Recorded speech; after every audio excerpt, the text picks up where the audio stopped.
जी। ठीक। ओम तस्य वाचा पृथ्वी शरीरं ज्योतिरूपम् अयम्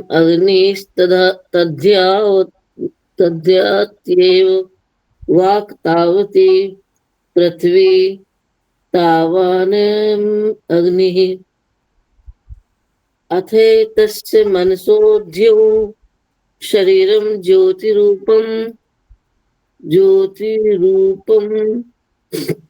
अवसाव आदित्यस्तद्यावदेव मनस्तावति ध्योस्तावान् साव आदित्यस्तौ मिथुनं समेतां ततः प्राणो अजायत स इन्द्रः स एषो अस्पत्नो द्वितीयो वै सपलो नास्य सपलो भवति या एवं वेद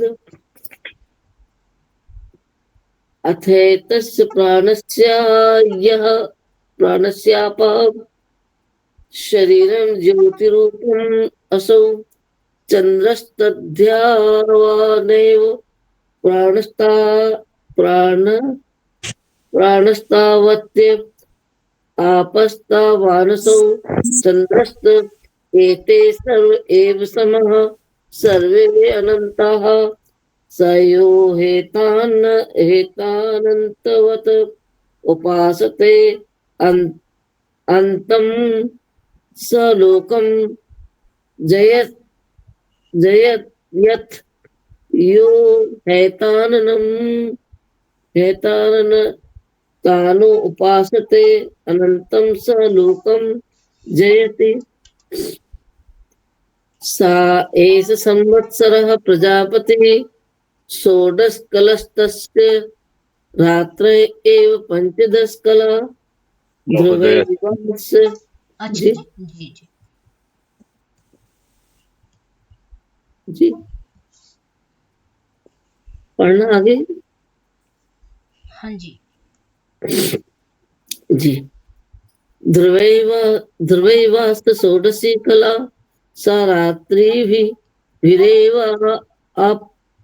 अपूर्यते च क्षीयन्ते सो अमावास्यां रात्रिमेतया षोडश्या कलया सर्वम् इदं प्राणभृदनु प्रविश्य ततः प्रातर्जायते तस्माद्देतां रात्रि प्राणभृतः प्राणं न विच्छिद्यादपि कृकला सस्येतस्या एव देवताया अपचित्ये। और आगे पढ़ना नहीं, इतना ही कर ले अभी। जी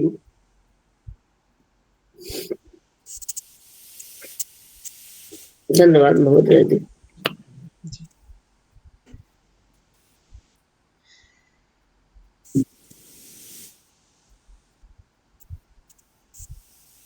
जी यह प्रकरण जो हमारा प्रकरण चल रहा था विज्ञात विजिज्ञास्य और अविज्ञात, जो जाना जाता है उसकी अभिव्यक्ति मुख से की जाती है। जो विजिज्ञास्य होता है वो मन में मनन किया जाता है, और जो अविज्ञात होता है, जो जाना हुआ नहीं होता है, वो कहीं न कहीं ब्रह्मांड में प्राण रूप में समाया हुआ है, पिंड में प्राण रूप में समाया हुआ है।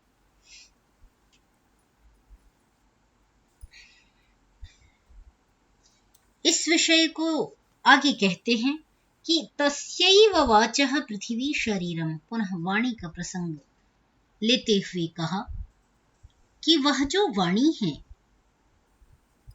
उसका पृथ्वी शरीरम, उसका जो शरीर है वो ये समस्त पृथ्वी है।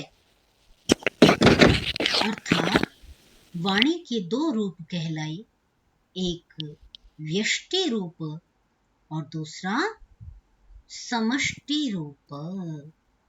जो व्यष्टि रूप वाणी है वो इस देह में रहती है, इस शरीर में रहती है, और जो समष्टि रूप वाणी है वह समस्त पृथ्वी में रहती है।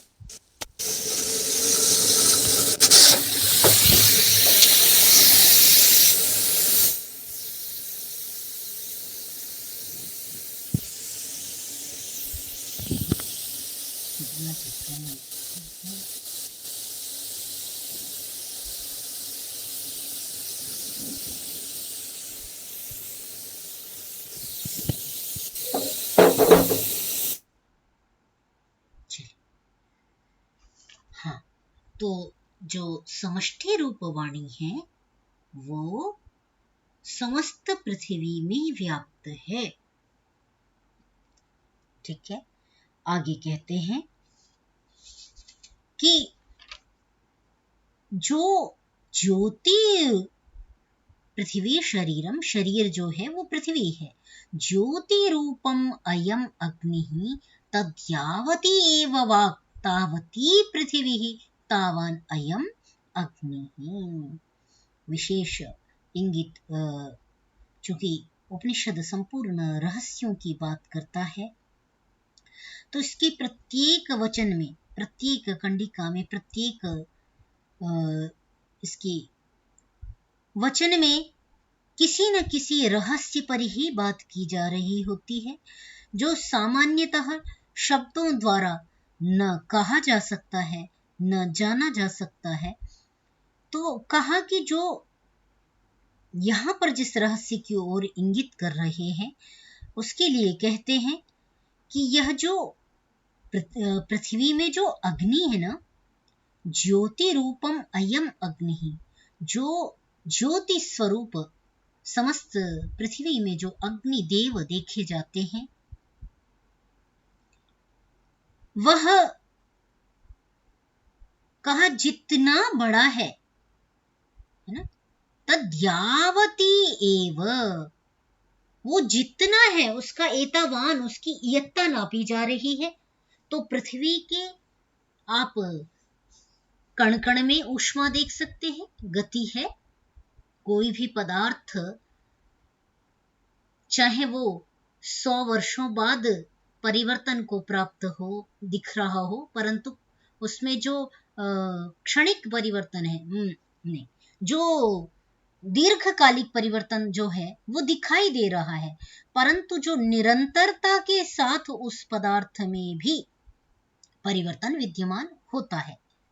कोई बिल्डिंग आप देखते हैं, कोई भवन देखते हैं, पुरातत्व की कोई वस्तु देखते हैं तो कहते हैं भाई 700 सालों से ऐसा ही देखा जा रहा है,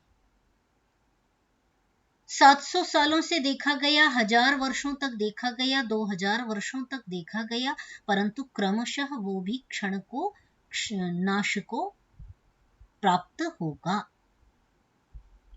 अर्थात सर्वत्र क्रिया जो है वो संचालित हो रही है, कुछ भी ऐसा नहीं है जो अमर हो, नाश धर्म वाला न हो। प्रत्येक वस्तु नाश धर्म है, क्षरण धर्म है। जो भी वस्तु इस संसार में देखी जाती है उसे निरुक्त के शब्दों में 6 भागों में बांटते हैं। जायते अस्ति ना, वर्धते विपरिणमते, अपक्षीयते विनश्यति। तो किसी पदार्थ की अवस्था हो सकती है वो अधिक हो तो वो उसका जायते काल कितना चला, अस्ति अपनी सत्ता को स्थापित करना, वर्धते बढ़ना, क्या पता भी उसका वह काल किस प्रकार का है। ये जीवित जो पदार्थ हैं उनके लिए हम प्रयोग करते हैं षड्भाव विकार, है ना। तो जो जो चेतन सत्ताएं है ना उनके लिए, और जड़ जो है उनके संदर्भ में भी कहा कि वहां भी गति है। दृश्यमान कितनी है नहीं है वो मैंने आपको कहा कि उसको उस तरह देखें। तो ये दोनों ही पदार्थों में, सब पदार्थों में, जड़ चेतन में, पृथ्वी में परिवर्तन, गति विद्यमान रहती है। इस प्रकार ये जो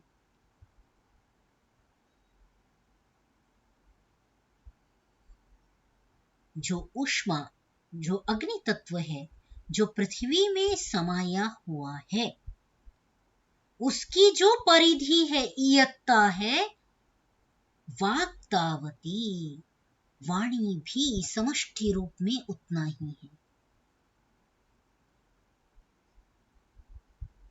और अग्नि कहां तक है? तो कहा पृथ्वी तावान अयम अग्नि ही, जहां तक ये पृथ्वी है वहां तक अग्नि है।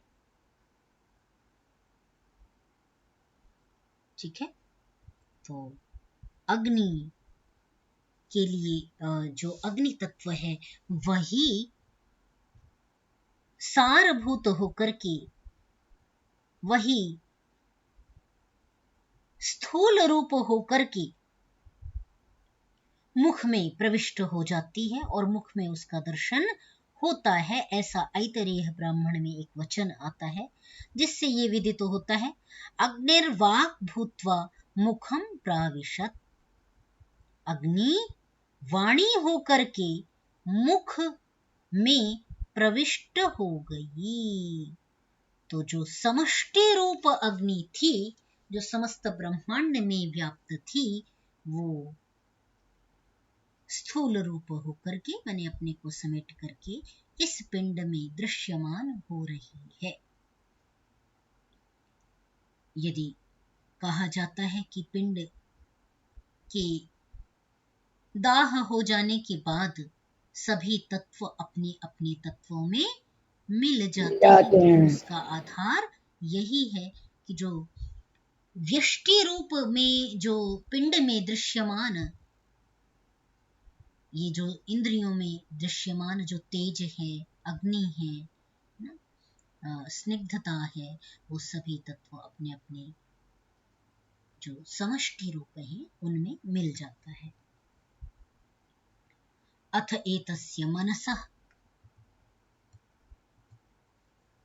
द्यौः शरीरम, कहा यह जो मन तत्व है, तीन की बात कर रहे हैं ऋषि, जो चिंतन कर रहे हैं वो तीन पर कर रहे हैं, वाणी पर, मन पर और प्राण पर। तो ये जो मन है, इसका जो समष्टि रूप है द्यौः शरीरम, ये कहां पर मन रहता है? द्यौ में रहता है। जैसे अग्नि कहाँ रह रही थी? पृथ्वी में रह रही थी, वाणी पृथ्वी में व्याप्त थी। वैसे ही कहा कि द्यौः शरीरम, इस मन का जो है वो द्यौलोक शरीर है। ज्योति रूपम असौ आदित्यः, ये ज्योति रूप है। और आदित्यः यावदेव मनः तावती द्यौः तावान असौ आदित्यः। क्या कहा कि यह जो मन है, इसका जो शरीर है वो समष्टि रूप में संपूर्ण द्यौलोक है। और वह जो सूर्य जो ज्योतिष्मान हो रहा है, वो उसका समष्टि रूप है ना, वही व्यष्टि रूप में होकर के पिंड में समा गया। तो सूर्य का जितना वर्चस्व है, जितना प्रताप है, सामर्थ्य है, उतना सामर्थ्य मन का भी विद्यमान है, क्योंकि वह उसका स्थूल रूप है। तो कहा यावदेव मनः, सो जितना यह मन है उतना ही द्यौलोक है। यदि मन को माप लिया तो द्यौलोक को माप लिया। इसीलिए ऋषि मुनि द्यौलोक के ग्रह, उपग्रह, नक्षत्र, तारा इत्यादि को मापने के लिए प्रैक्टिकली दूरबीन लगा करके नहीं देखते हैं, नहीं देखते थे, अपितु साधना द्वारा मन को ही साध लिया तो द्यौलोक की समस्त शक्तियों को, जो उसका शरीर है द्यौलोक, और जो आदित्य है जिसका भाग मन है, उस आदित्य के विषय में, उस आदित्य के रहस्य को जान जाते हैं। कहा तौ मिथुनम, जब वे दोनों समवेत हुए थे, जोड़े बने, अग्नि और सूर्य। पहले किसकी बात कर रहे थे? वाणी का। तो वाणी जो है वो अग्नि रूप है और मन है वो आदित्य रूप है। तो द्यौलोक और पृथ्वी लोक जब समवेत हुए, माने ऊष्मादि आदित्य ने और पृथ्वी ने अग्नि प्रकट की, तो इन दोनों के जो संगति हुई उससे वायु उत्पन्न हुआ। तौ मिथुनम समयिताम, जब वो साथ साथ गए, ततः प्राणः अजायत, तब प्राण की उत्पत्ति होती है। बड़े रहस्यों की ओर इशारा करते हैं। ये वाणी से कथनीय नहीं है, अभिव्यक्त करने अभिव्यक्ति वहां पर असमर्थ है। इतने बड़े रहस्यों की ओर उपनिषद इशारा कर रही होती है। प्रत्येक ऋचा में इस प्रकार का भाव होता है जो लगता है कि अस्पष्ट है ना? कैसे सूर्य और अग्नि का, सूर्य ने वहां से ऊष्मा दी, पृथ्वी से अग्नि का ताप हुआ और प्राण का सृजन हुआ। प्राणः अजायत, तब प्राण की उत्पत्ति होती है। सह इंद्रः, वह अंतरिक्ष लोक में इंद्र कहलाता है। ठीक है, अंतरिक्ष देवता है, अंतरिक्ष स्थानीय देवता है इंद्र। तो वो जो इंद्र है वो प्राण है।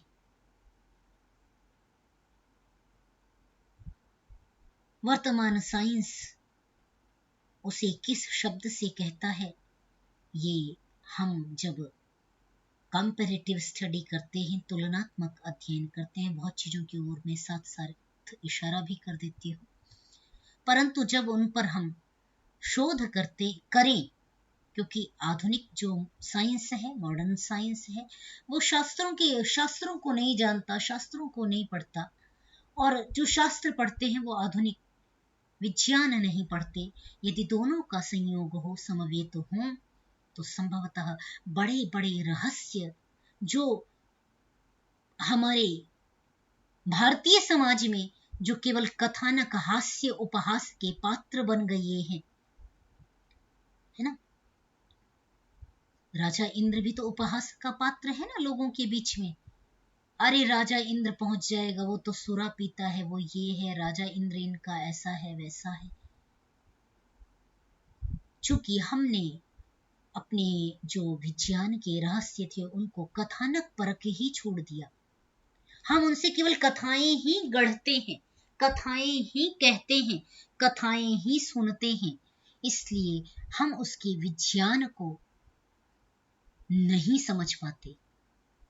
और जब तक विज्ञान को नहीं समझेंगे, इनके रहस्यों को नहीं समझेंगे, तब तक ये जो अपरा विद्या है, जो भूगोल विद्या है, नक्षत्र विद्या है, वो सभी हमारे लिए क्या कह सकते हैं, उतना दूर है। वो कहते हैं ना, दिवा स्वप्न के समान असंभव रहेगा। तो शास्त्र के रहस्यों को निकालें, समझें, जानें और तुलनात्मक अध्ययन करें तो बहुत सारे जो शास्त्रीय चिंतन है, ऋषियों की वाणी में प्रकट किए गए रहस्य हैं, उनसे ब्रह्मांड की बहुत सारी गुत्थियां सुलझ सकती हैं। ठीक है, आप विज्ञान को भी बहुत सहयोग प्रदान कर सकते हैं। इतनी बड़ी बड़ी गुत्थियों की बात केवल उपनिषद करता है। आगे ब्राह्मण ग्रंथों में जाइए तब तो और भी ज्यादा उपलब्ध है, परंतु मैं अभी चूंकि हम उपनिषद का अध्ययन कर रहे हैं, स्वाध्याय कर रहे हैं, तो इसमें जो रहस्य जिस तरह आ रहे होते हैं वो चिंतनीय है। ठीक है, कहा सह इंद्र, वो इंद्र है, सह एषः असपत्नः, उसका कोई शत्रु नहीं होता है ना। स एषः असपत्नः, उसका कोई शत्रु नहीं है, कोई प्रतिपक्षी नहीं है, वो अपना अकेला है। द्वितीयो वै सपत्नः न अस्य सपत्नः भवति य एवं वेद, उसके जैसा, उसके जितना सामर्थ्यशील जो अंतरिक्ष स्थानी है, ऐसा सामर्थ्यशील इंद्र के समान दूसरा कोई नहीं है। न अस्य सपत्नः भवति, उसके समकक्ष बैठने का कोई भी शत्रु प्रतिस्पर्धी नहीं है। यह एवं वेद, जो इस राजा इंद्र के रहस्य को जान लेता है, क्योंकि इंद्र का ही स्थूल रूप, व्यष्टि रूप प्राण है। ओहो, जो बात प्रश्नोपनिषद में मैंने इस तरह पढ़ी थी कि आत्मा जैसे ही प्रवेश करता है तो आत्मा की परछाई की तरह प्राण प्रवेश कर जाता है, ये हमने वहां अध्ययन किया था। उस रहस्य को हल्का सा इंगित कर रहे हैं, छू रहे हैं कि वो प्राण कहाँ है, अंतरिक्ष में विद्यमान है, उसका समष्टि रूप इंद्र है और उसका व्यष्टि रूप प्राण है, जो द्यौ में रहने वाले जो आदित्य है अर्थात मन है, पृथ्वी में रहने वाली जो वाणी अर्थात अग्नि है, समष्टि रूप अग्नि है, उन दोनों के बीच में उत्पन्न होता है वह इंद्र है, वह प्राण है। बहुत बड़ी बात की ओर इशारा किया जा रहा है। अब उस इंद्र को वो किस रूप में ब्रह्मांड में दर्शन किया जाता है, ये रहस्य जानने के योग्य है।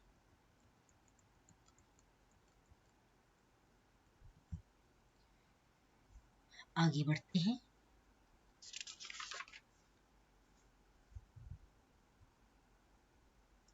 अथ एतस्य प्राणस्य आपः शरीरं ज्योतिरूपम् असौ चंद्रः।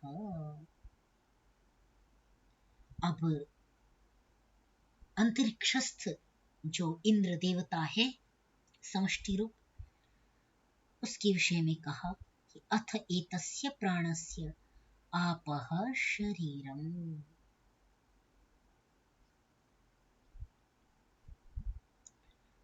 जो प्राण है ना, उसका शरीर जल है। देखिए, दूसरे रहस्य की ओर इंगित कर रहे हैं। आप पहले भी बहुत बार पढ़ चुके हैं। यदि आप ध्यान से पढ़ते हैं, चिंतन करते हैं, तो ये सृष्टि उत्पत्ति प्रक्रिया में भी एक विषय आया था, आपह से अर्क की उत्पत्ति, और इसी उपनिषद में बृहदारण्यक में मैंने इसकी चर्चा की थी। यदि आप उसको देखने का सामर्थ्य रख सकें, अनुभव कर सकें, ढूंढने का सामर्थ्य रख सकें, तो उसको ढूंढिए और समझिए कि किस बात की ओर, किस गंभीर रहस्य की ओर हम इसमें चर्चा कर रहे हैं। ऋषि ने चर्चा की है जिसे हम अभी सुन रहे हैं, गुन रहे हैं, है ना। तो इस प्राण की जो शरीर है, जैसे मन का शरीर क्या बताया, द्यौलोक बताया समष्टि रूप में, है ना। अग्नि का शरीर पृथ्वी बता दिया, प्राण का शरीर कहते हैं ये जल है, आपह तत्व है जो अंतरिक्ष में व्याप्त है। पढ़ लीजिएगा पिछला वाला प्रकरण तो आपको कुछ रहस्य की ओर इशारा जाएगा, आप समझ पाएंगे, है ना। इसी बृहदारण्यक के आरंभ में हमने पढ़ा था, ज्योति रूपम असौ चंद्रः, ये ज्योति रूप होकर के चंद्र में विद्यमान है।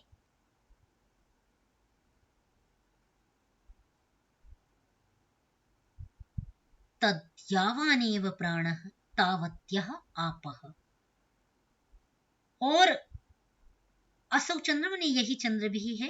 तद्यावानेव, जो प्राण, जितना प्राण की यत्ता है, प्राण का जितना सामर्थ्य है, प्राण का जो व्यष्टि से समष्टि रूप का जितना स्वरूप है, तावत्यः आपः, उतने ही आपः तत्व समष्टि रूप में देखे जाते हैं।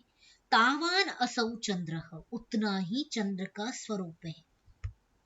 मुझे ये रहस्य स्पष्ट नहीं है, इसलिए मैं केवल शब्दों की अभिव्यक्ति से आपसे बस शब्द बता सकती हूँ कि चंद्र,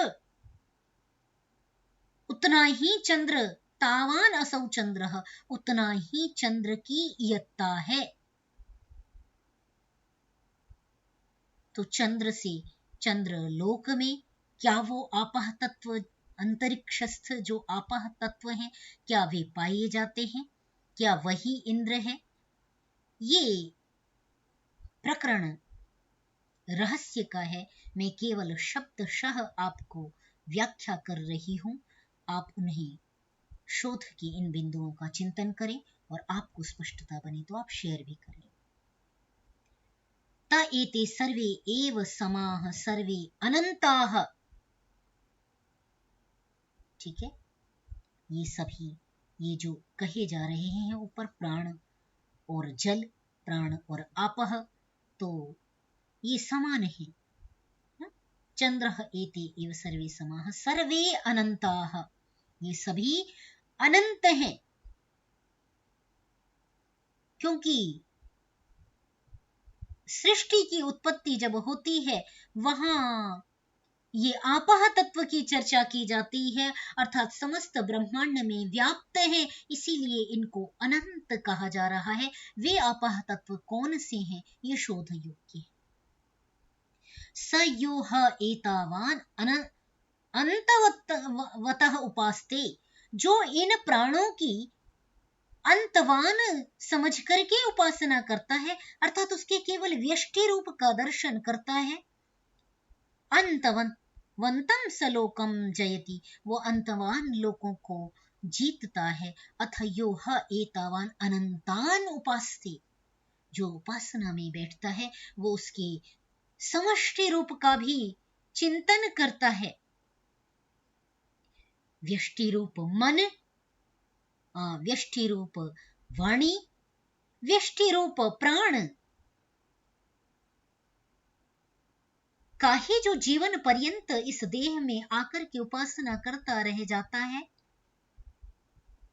तो वो केवल आवागमन या केवल पितृलोकों का ही आधिपत्य प्राप्त कर पाता है।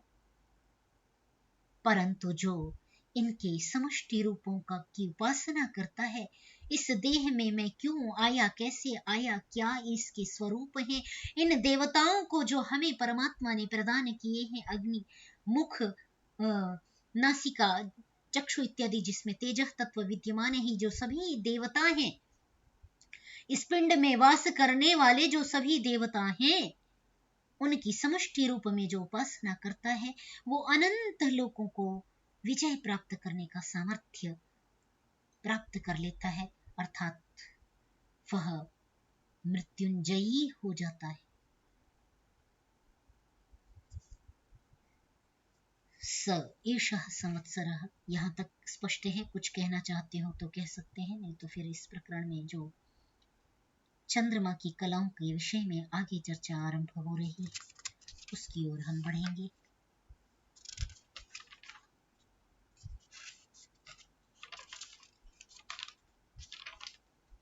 कुछ आपका चिंतन, आपका कोई विशेष स्वाध्याय इस संदर्भ में हो तो आप रख सकते हैं। मेरी आवाज आ रही है? हाँ, आ रही है। मीठा स्वागत है। जो हमारा केनोपनिषद था ना मैम, उसमें भी अग्नि, वायु जो है और इंद्र उस यक्ष को जानने का प्रयास करने गए थे। किया था, बिल्कुल। हैमवती उमा के प्रकरण में हमने वहां देखा था केनोपनिषद में। तो यहाँ भी वो अग्नि, वायु और इंद्र है। और मतलब आप कह रहे ना अपना विचार रख सकते हैं। हाँ हाँ तो यदि इंद्र जो है वो हाँ, वर्षा के देवता कहे जाते हैं, बिल्कुल। जहाँ पे आपका शब्द है वहाँ हम यदि कुछ इस तरीके का जोड़ सकते हैं तो जोड़ सकते हैं। क्योंकि इंद्र यदि प्राण रूप में या जीवात्मा है, तो यदि हम उसको व्यष्टि रूप, नहीं, समष्टि रूप में देखें, इस वाक्य का संशोधन करिए। इंद्र प्राण रूप में जीवात्मा नहीं है। जीवात्मा नहीं लग सकता हुई, प्राण उसका सहगामी हुआ, पीछे पीछे उसके चलता रहता है। जी, अच्छा ठीक है, जो अभी आपने समझाया था जी कि आत्मा आने से पहले जो है प्राण जो है धीरे से उसके पीछा करते हुए हाँ, आ जाता है, कुछ ऐसा आपने कहा। जी जी, तो यहाँ पे मैम ये इंद्र को हम वर्षा का देवता मानते हैं ना? बिल्कुल मानते हैं। मैं शशि जी पूर्ण सहमत हूँ, परंतु वो देवता है कौन, किस रूप में है, मुझे बस ये प्रश्न, मैं ये जिज्ञासा मैम बहुतों से रखती जल, हूँ। जो जल अभी आया ना आप जो आपने कहा, हाँ तो वो उस जो अंतरिक्ष से ही मैम वर्षा होती है ना, हाँ जी, तो जो वृष्टि की स्थिति है वो अंतरिक्ष में है। और जो चंद्रमा है मैम, वो कहते हैं ना रात्रि काल में सभी वनस्पतियों में रस रस देने का कार्य कर रहा देते हैं। है, बिल्कुल। तो कहीं प्राणों ना को कहीं भी विनिपातित करने, माने आत्मा का जो भी आगमन है वो भी, उसमें भी, उस प्रक्रिया में भी चंद्रलोक का योगदान है, ये हमने पढ़ा है।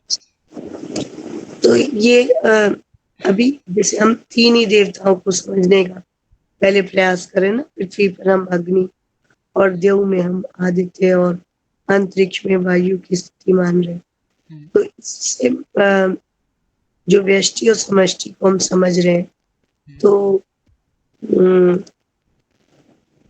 वो एक तरीके से मैम मुझे इतना ही स्पष्ट हुआ है वैसे, पर हाँ इतना जरूर लग रहा है कि जैसे कि अ, जो केनोपनिषद की जो उमा हेमवती वाली जो स्टोरी है ना, हम्म, वो इसको कहीं ना कहीं कुछ स्पष्ट कर पाएगी। हाँ क्योंकि ज्ञान ही है या जो हमारा विवेक ही है, वही हमें ये बता सकता है कि ये जो तीनों लोक हैं, इन तीनों लोकों में जो ये तीन देवता बताए जा रहे हैं, हम्म, इन्हीं के साथ हम मतलब थोड़ा सा जोड़ सकते हैं। जी जी। और मैं इतना ही समझ पाई हूँ अभी तो मैं। वहां भी हैमवती उमा दर्शन दे करके तुरंत विलुप्त हो गई थी, है ना, छिप गई थी। हाँ, तो बड़े ये जो बातें जो भी कही जा रही हैं उनमें वो सामान्य ऋषि कोई अ, कथानक नहीं सुनाते, बल्कि कथानक से जो ब्रह्मांड का जो सत्य है उसके बारे में इंगित कर रहे हैं। ये आया था ना, ये यक्ष कौन है, इंद्र ने कहा बहुत अच्छा। इंद्र यक्ष के सम्मुख दौड़कर पहुंचा, परंतु यक्ष इंद्र से तिरोहित हो गया, जल्दी से छिप गया। ऐसा करके ये प्रकरण हम केनोपनिषद में देख रहे हैं। ये है 38, 39, 40, ये पृष्ठ संख्या यदि आप देखेंगे। इंद्र उस आकाश में यक्ष को ढूंढने लगा। ढूंढते ढूंढते उसे एक स्त्री दिखाई दी जो अत्यंत शोभायमान, सुवर्ण अलंकारों से युक्त, हिम के समान शुभ्र, उमा उसका नाम था, है ना। उमा बुद्धि, उ और माँ, ऊ का अर्थ क्या और माँ का अर्थ है नहीं, उमा का अर्थ हुआ क्या नहीं, अर्थात क्या है क्या नहीं है, इस सत्य सत्य का जो निर्णय करती है वो बुद्धि है। तो इंद्र ने उमा से पूछा यह यक्ष कौन था। तो ये पूरा प्रकरण जो यहाँ पर आ रहा है इंद्र को लेकर के यहाँ भी चर्चा है। मेरा प्रश्न है कि वो इंद्र कौन है ना, जिस इंद्र देवता की हम इतनी उपासना करते हैं, सर्वत्र उसके विषय में चर्चा करते हैं, वो इंद्र किस स्वरूप वाला अंतरिक्ष में विद्यमान है। आज के मॉडर्न साइंस में उसे किन शब्दों से कहा जाता है? अभी इसी उपनिषद में थोड़ा सा आगे और इंद्राणी का भी विषय आ रहा है जहाँ पे शक्ति के रूप में ऐसा कुछ कहा है। ठीक है, कल पूरा समय मैं तो मुझे केवल आपको बिंदु देती हूँ, आप उन पर चिंतन करते रहिए। काले न पादमायत्ते कालम सब्रह्मचारी भी, यह जो वचन है इस पर आस्था रखते हुए ऋषि वचनों को अध्ययन करते रहिए। आगे आगे जैसे स्वाध्याय की श्रृंखला बढ़ेगी, संभवतः कहीं न कहीं कुछ न कुछ चीजें हमें स्पष्ट होंगी। बस जो पढ़िए उसे अत्यंत श्रद्धा के साथ पढ़ते जाइए, और कब कहाँ कौन सा रहस्य हम स्पष्ट कर लेंगे इस पर विश्वास रखिए, है ना।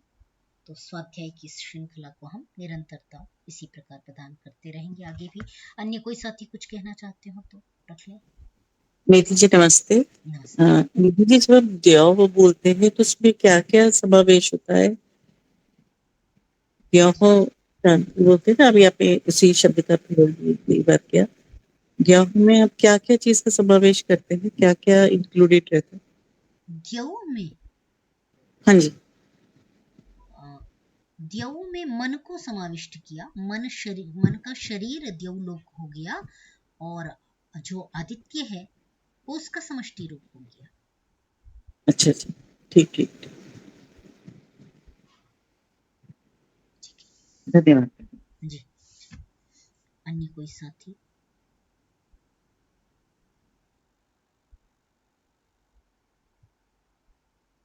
ठीक है, आगे बढ़ते हैं।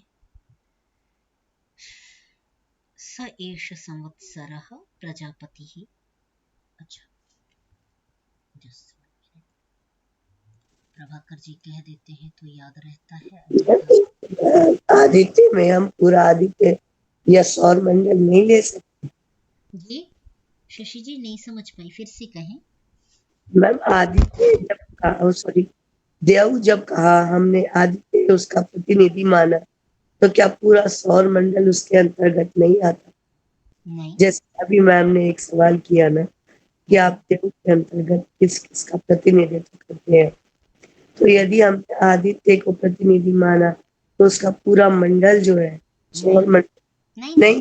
नहीं नहीं, ठीक है मैम, सॉरी, वहां मुझे लगा हाँ जी। सौर मंडल में हमारे लिए दृश्यमान बड़े ग्रह इतने हैं, परंतु एक गैलेक्सी में एक सूर्य के ही, जो एक सूर्य है उसके ही चक्कर लगाने वाले, उसकी परिक्रमा में, उसकी उसकी परिधि में आने वाले, जो उसका आकर्षण केंद्र है, उसमें आने वाले लाखों लाखों शब्द कम है, अनेकानेक ग्रह उपग्रह चक्कर लगा रहे हैं।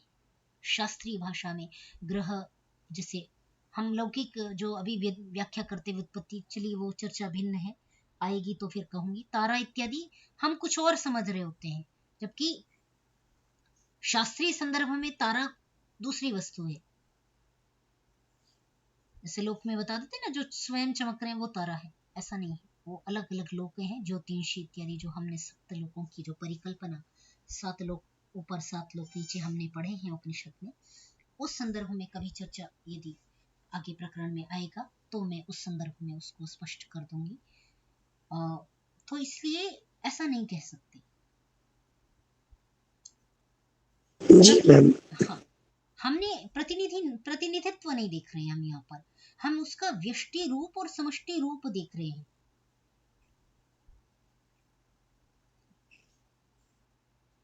जैसे कोई जल का तालाब है, तो तालाब की एक बूंद यदि एक गिलास पानी मैंने उसमें से निकाला तो वो उसका व्यष्टि रूप हो गया ना, एकाकी रूप पर है तो वो वही जल, उसका जो बड़ा रूप है, समष्टि रूप है। और इसी को ही हम व्याकरण की भाषा में जब हम बोल रहे होते तो आकृति पक्ष और जाति पक्ष बोल रहे होते। इसी को ही आपने जब ईशोपनिषद में पढ़ा था, वहां पर इसी तरह व्यष्टि और समष्टि पक्ष पढ़ा था। एक बार पलटेंगे ईशोपनिषद को, तो वहां पर हमने इसकी चर्चा की थी, व्यष्टि और समष्टि की।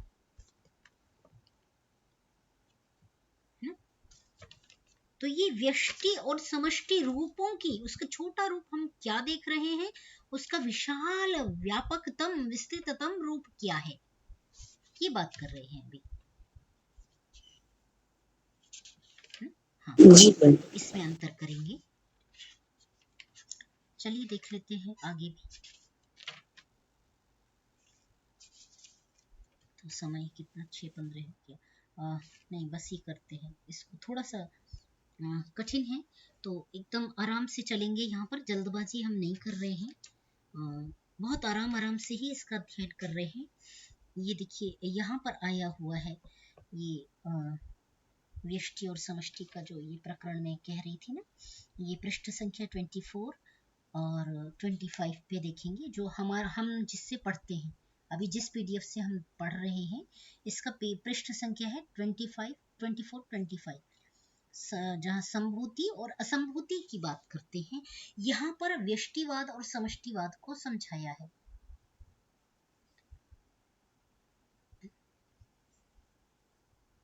तो यदि मैं जाति कभी कहती हूँ तो मैं आपको इस बात की ओर इशारा कर रही होती हूँ। कई बार मैंने इस बात को बड़े बलपूर्वक कहा कि जाति मीन्स मनुष्य जाति, व्यक्ति मीन्स एक मनुष्य व्यक्ति, एक जो मेरे सामने खड़ा है। परंतु जाति माने समस्त मनुष्य जाति, समस्त मनुष्य मात्र, इस प्रकार की अवधारणा शास्त्रों में है।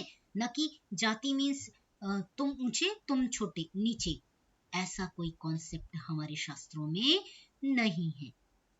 जाति मीन्स अश्व जाति, गर्दभ जाति, एक जहां से उत्पत्ति स्थान है, समान प्रसवात्मिका जाति ही, जो समान प्रसव स्थान वाले हैं वो एक जाति वाले हैं।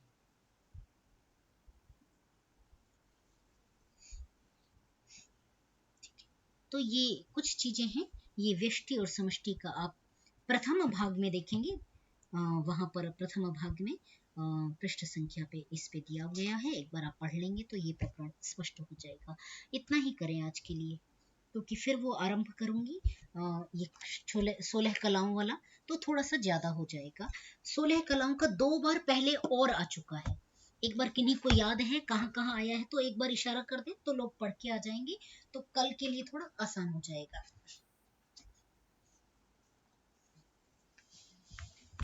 इससे पहले 16 कलाओं का प्रकरण ये हमने 2 जगह पढ़ा है। 1 मिनट में देख लेती हूँ, बच्चा आ गया परेशान कर रहा है। जस्ट आज के लिए इतना ही रखिए, है ना।